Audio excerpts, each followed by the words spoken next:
Hi, welcome to ChicagoSide. I'm contributor Adam Jun, And I'm senior writer F.Moore.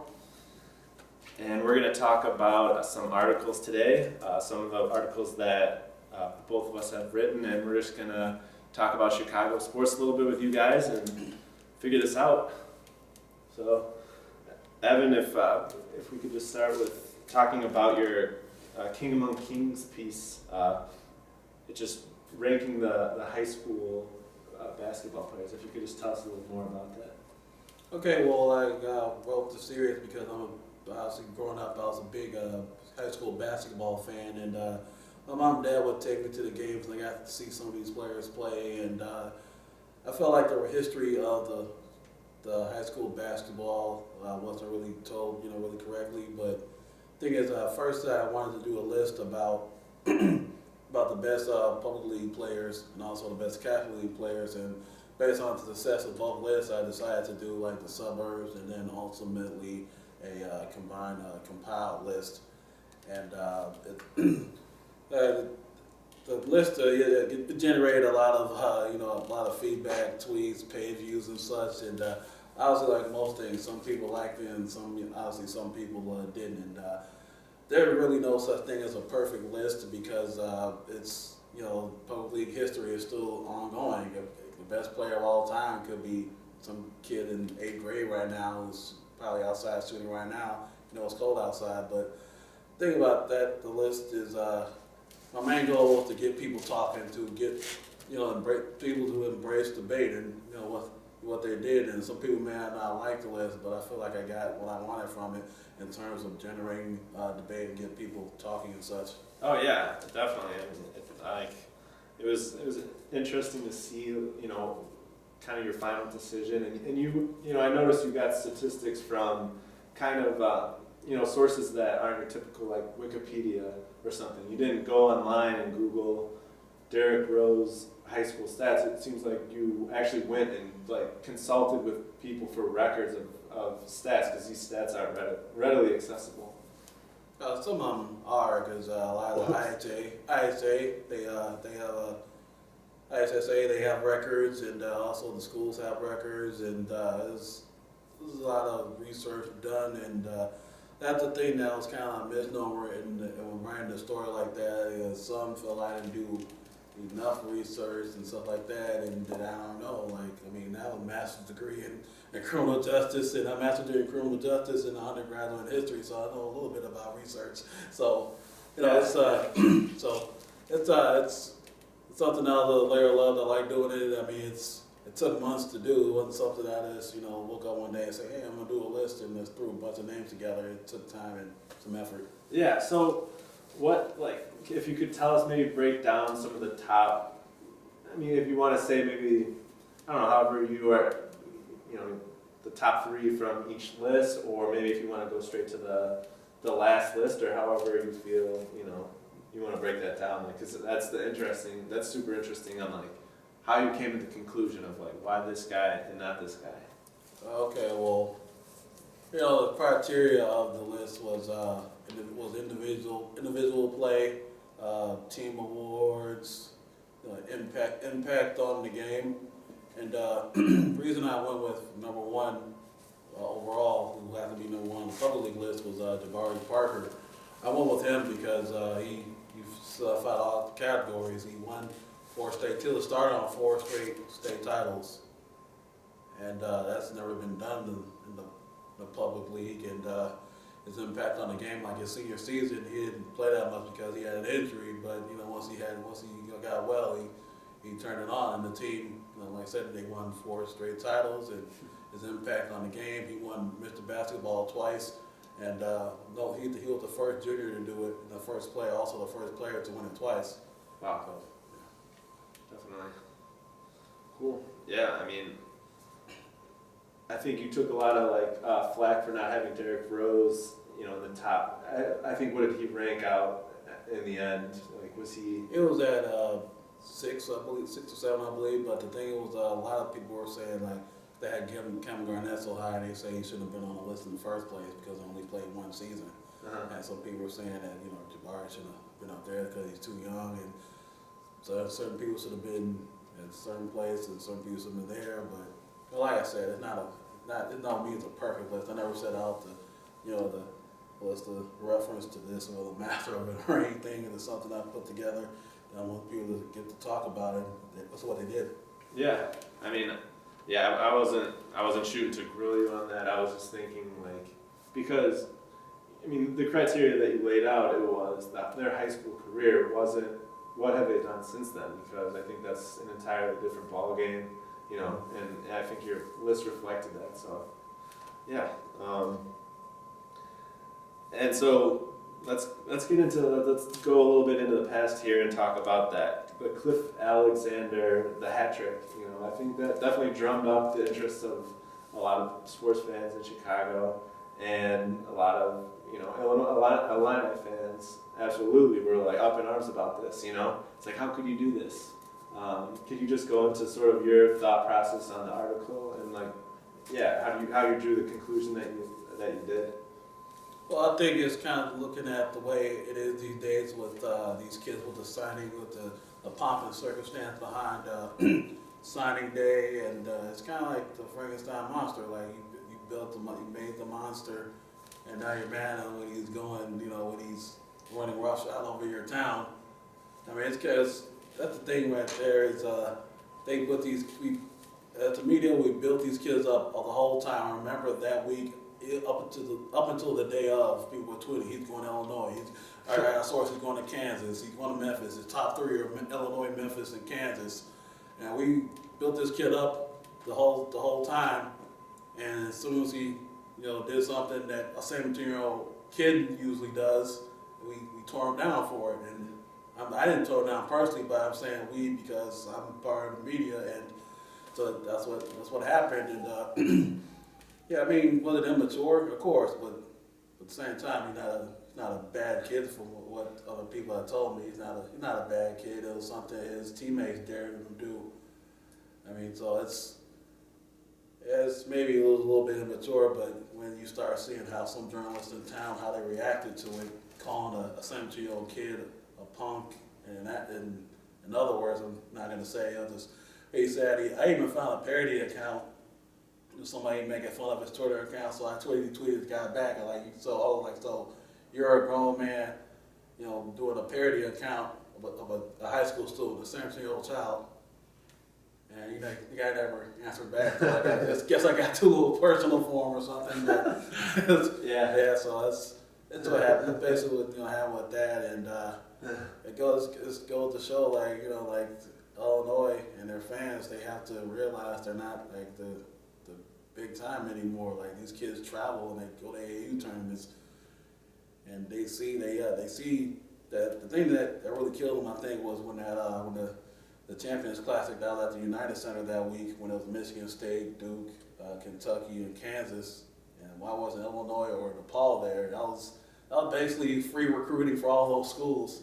On the stage, and everybody saw that. Everybody's probably wondering how come Illinois or DePaul weren't there, and those kids who were there who were watching that recruiting tool, they're like, I want to go to one of those schools. I want to be able to play on national TV and play on the same court that the Bulls do. So that's something that hurts Illinois recruiting right there. Yeah, I mean that all the stars were on display that night. I mean, you had Jabari, you had Wiggins, and then you had the two other stars. You had the star from Michigan State, and all those stars from Kentucky. Yeah, I mean, that wasn't. I completely agree with you. That was kind of a sad showing for the U of I that night, and DePaul, and so. Yeah. So I mean, I don't know. Are you interested in maybe going into your most recent article about recruiting in general? Sure. Okay. Yeah. Yeah. I remember like the last time this recruiting thing got too big was with Deion Thomas, and you might remember he was a standout basketball player at Simeon High School, and he was at the middle of a recruiting battle between Illinois and Iowa, and at the time it was Bruce Pearl who was an assistant coach. And it was Bruce Pearl. He told NCAA that he had tapes of Deion saying that he received $80,000 in cash and along with the Chevy Blazer, which he didn't. but Illinois they're already looking at them anyway, and it kind of set Illinois back, and because of that, Bruce Pearl couldn't get a job for a while, and he's pretty much to the day ahead person in the state of Illinois. And I asked Dion about it because he knows all about being recruited and how these kids' lives are scrutinized. He made a lot of good points in the article, especially about, loyalty. And I asked him why, Illinois, the state schools, how they allow all these kids to, go to school outside of the state. And he explained that to me, how that happens. Like, 'cause back when he played, there was no AAU like it is today, where all these kids, they travel, they know each other, they travel to all these different places, so they get to see the Michigan States, the Dukes, the Kansas, the North Carolina, the UCLA's and such, and that's why those kids end up at those schools. They don't really know the history of they're pretty kind of unaware of the history of Illinois, and even the Final Four team for 2005, that's a distant memory for some of these kids. And because he's in this situation where he's a coach now, and he does impart that knowledge to recruits and his coach and the players he coaches. He's been in that situation. He played professional ball. He was he's still Illinois' all-time leading scorer, and he also played several years overseas. So he's been through it, and he said, as a Illini fan, he would like to have seen Alexander go to Illinois. And his take on it was kind of similar to mine. Like, hey, he's a kid. That's the thing that people seem to forget. Like, Alexander's a kid. Yes. Yeah. He's behaving like a 17-year-old might, like, in general, just like teasing around, Mm-hmm. Yeah. That was definitely cool. Yeah. I mean, is there anything else that you just like are interested in reflecting on in the world of sports going on, like Chicago, the Bears, or I know that's kind of springing that on you, but is there anything you've been kind of mulling over, your next article or anything? I got a couple out there, but it seems like I've been getting more so into high school basketball recently, so that's my next two articles are going to be something similar to that. But I also do want to get involved in talking about the other sports, but kind of that's the way it's kind of going right now. I also write and blog about other sports, like the Bears and Blackhawks and what's going on with the baseball teams and national stuff, like the Heisman Trophy and all that type of stuff.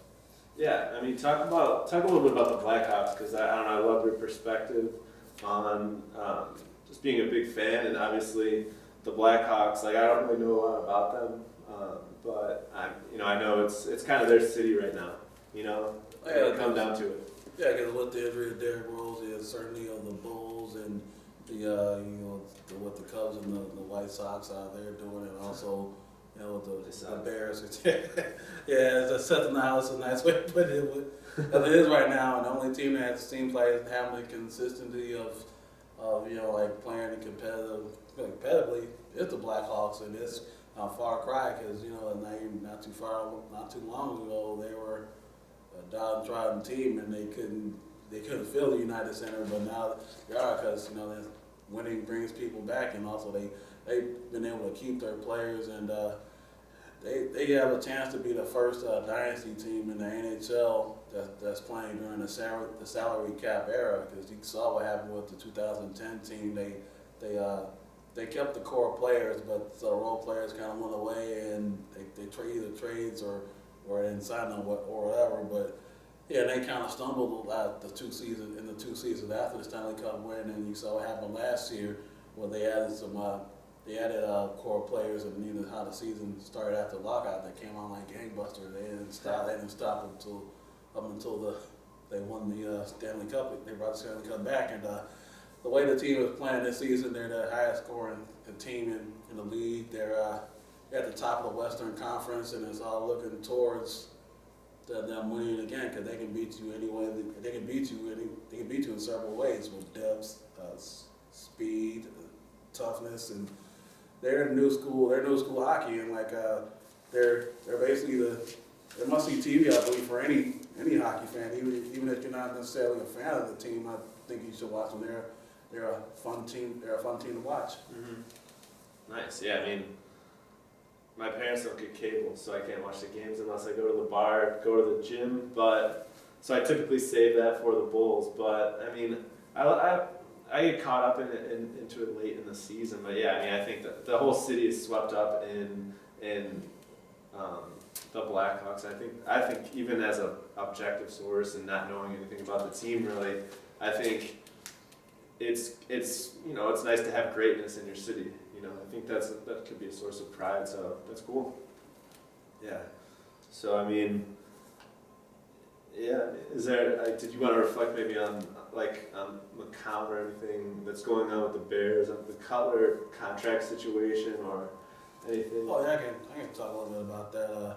You can see how the team is really good on offense and they're really awful on defense, and that's the thing that's kind of strange because as Bears fans, traditionally the team has had two things over the years. They had a running game and they always have had defense. And I can't remember how if the defense ever been this bad. Yeah, it's pretty awful. Like it's usually the other way around where the defense for years was trying to get the offense to do something good, and that's what the offense is doing right now. And the coach, Mark Trestman, he has a history of turning mediocre quarterbacks into great players, like he did for Rich Gannon and players like that. But the thing is with Josh McCown, he's 34 years old. He's been a journeyman.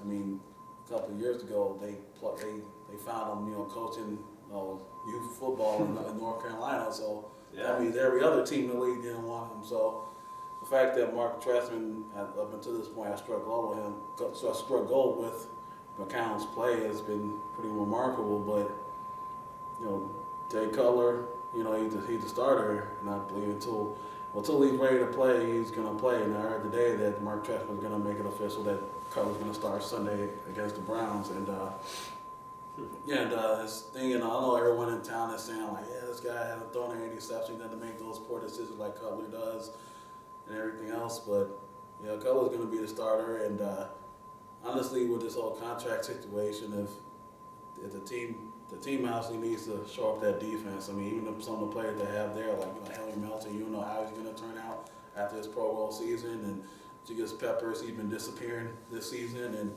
on the field. So the whole thing with Shane McClellan, what they're going to do with him, and especially and also with the defensive backs with Chris Conley and Major Wright, and how bad that's gotten. And they got to show up that defense because there's been times where the offenses had to bail them out, and big defenses obviously have cost them games as well. It's gotten to the point with the Bear defense where they're turning mediocre players into Pro Bowl players. Like, nobody heard of those two running backs that the St. Louis Rams had before they went up against the Bears. I mean, it's gotten to a point where any team with a running game is going to get fat off the Bears because they can't stop the run.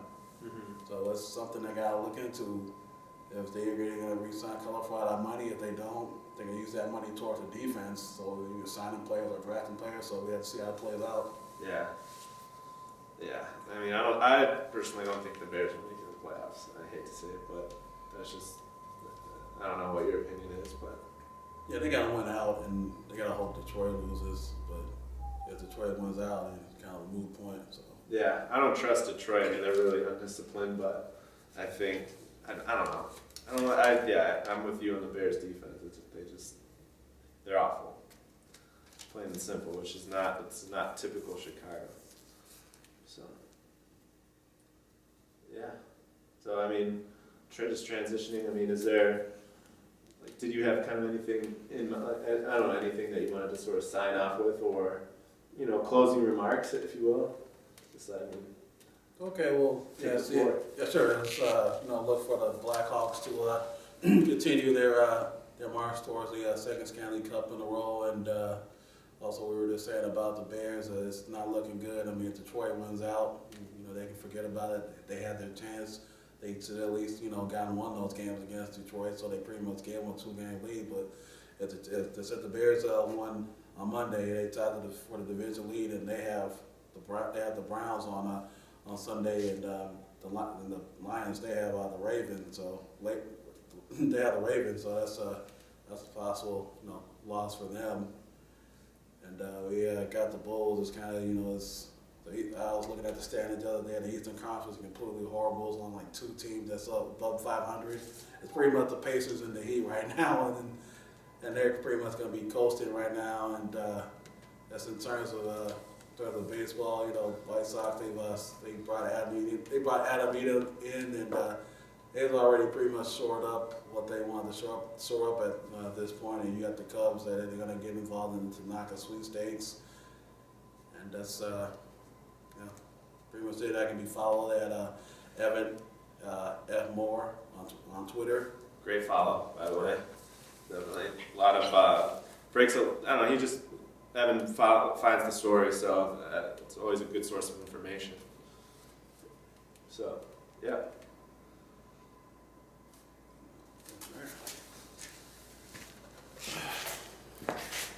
I think we should